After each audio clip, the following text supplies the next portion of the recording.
Operation Sindoor సైనిక వందనంలో భాగంగా హైదరాబాద్లో తిరంగా ర్యాలీ నిర్వహించారు. మల్కాజ్గిరి ఎంపీ ఈటెల రాజేందర్ ఈ సందర్భంగా మాట్లాడారు. భారత సైనికుల సాహస విజయాలు, ప్రధాని నరేంద్ర మోడీ నిర్ణయాలు భారత్ను ప్రపంచ పటంలో అగ్రగామిగా నిలిపాయని తెలిపారు.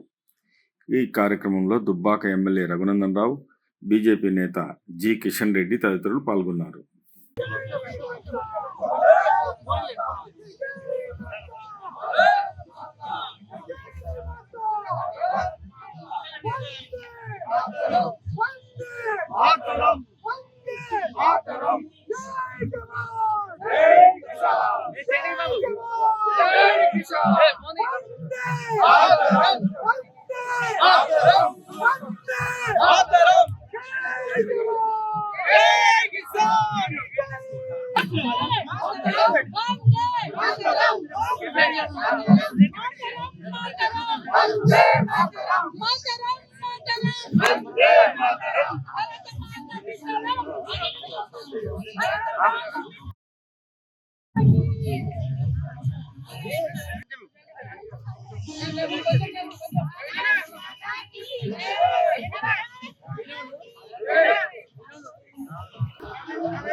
నిమిషం అందరూ కూడా సంఘీభావం ప్రకటిస్తాం. ఇప్పుడు మన యొక్క గౌరవ పార్లమెంట్ సభ్యులు ఈటెల రాజేందర్ గారిని ప్రసంగించాల్సిందిగా కోరుతాము.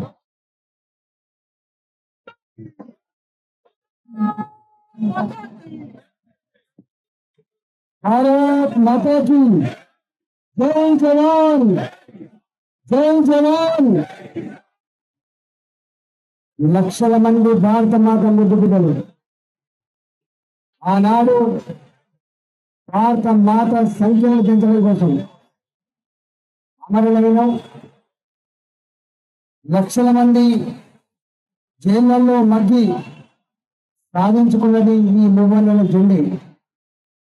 ఇవాళ నరేంద్ర మోడీ గారి నాయకత్వంలో భారత జాతి ప్రపంచంలో ఎట్లా తలెత్తుకుని జీవిస్తుందో అన్ని దేశాల కంటే కూడా అతి గొప్ప ఆర్థిక వ్యవస్థ కలిగినటువంటి దేశంగా ఎదుగుతున్నదో దాన్ని డిస్టర్బ్ చేయాలి అనేటువంటి కుటుంబ కుతంత్రాలతో ఇవాళ దుర్మార్గులు మన మీద దాడి చేస్తే దానికి దీటుగా ఎట్లా జవాబు చెప్పినమో ప్రపంచానికి వాళ్ళు తెలిసి వచ్చింది.